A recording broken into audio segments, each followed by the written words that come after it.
The stone, especially when it's porous, needs to be sealed so it can withstand stains, spills, hard water, what have you. Because otherwise, when you go to clean it, you're gonna cut into the stone and you're gonna wear it away. It's just not gonna look good.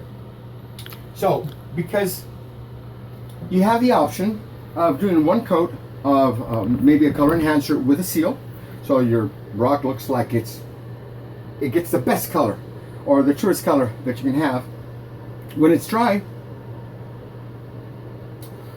And you don't have to worry too much about cleaning the mortar as we have here. But remember that crack I had here? Maybe if you kind of look, it's still kind of there because it's there, it's cracked. I did a little cheat, and just because the mortar is pretty close in color to the stone, I added a dab along the crack as if there were two tiles or two stones and this was grub.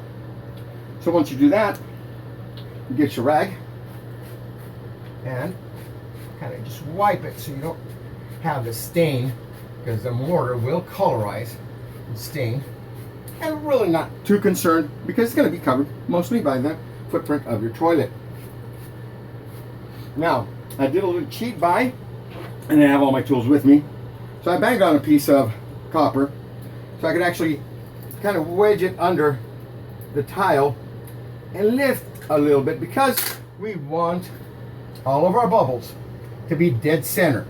That one's perfect. That means that this way our tile is level.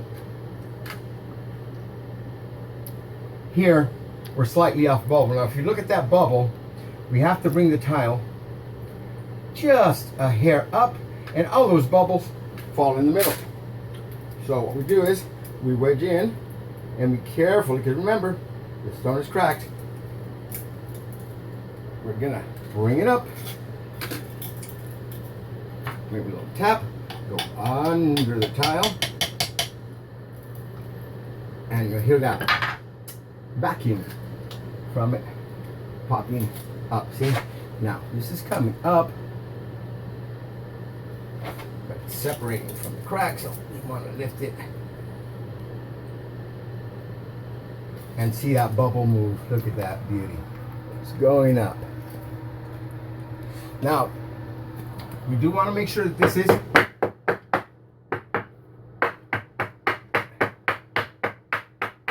down, making contact, keep the level, and we have,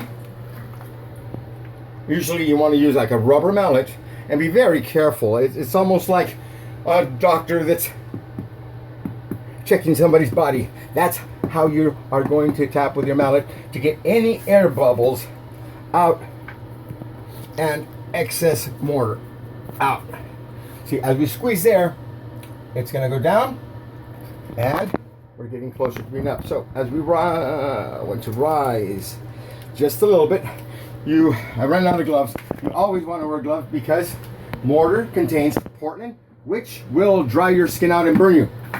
So after I do this, I'm going to wash my hands really quick, but I don't want this to set too long without having that right level or close enough level. This is our home, so I'm shooting for perfection. Otherwise, the missus won't feed me dinner, and that is not okay.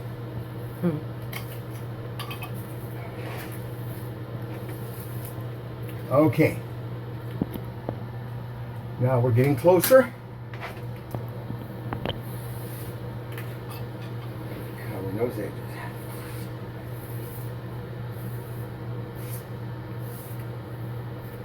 I have found often that when you throw a chalk line, it's kind of silly. You lose it immediately. As soon as you put the mortar down, where's the chalk line?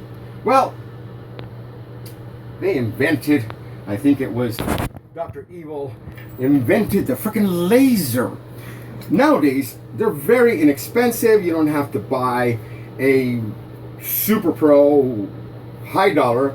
You can get something for as low as $20 and use that on top of your tiles to use as a reference, which I'll show you later when we're lining up larger runs of these tiles, and it's wonderful to keep you honest on the line that you need to be. It's very important. Remember I talked about lippage and the tile being completely flat. It's very important, especially in large jobs, that you are able to maintain that flatness, because we think of tiles two-dimensionally. Oh yeah, it's just a tile, but really, in those two dimensions, two identical tiles could be a different length. And that is, if one tile is slightly lifted, the distance from side to side has shortened over the run of those tiles we're sitting, and all of a sudden you're going to find that tiles are not matching up anywhere. So it's very important that you keep as best possible your tiles really parallel to your floor, or level, because your floor often is not going to be square and it's not going to be flat completely. So you do the corrections with your mortar. Okay, looking for my Sharpie lines to make sure I'm in the same place. Now another check that I'm going to do is with my large level, in reference to tiles that have already been set at the entrance, which this has to tie into. We're going to place a level from tile to tile. And please note that the bubble is right in the middle. That means that this tile here is level with the tile that's already installed over there. So when we put the other tiles, we just want to give it enough mortar to rise that tile to that same height, so you have a flat floor. We'll be back.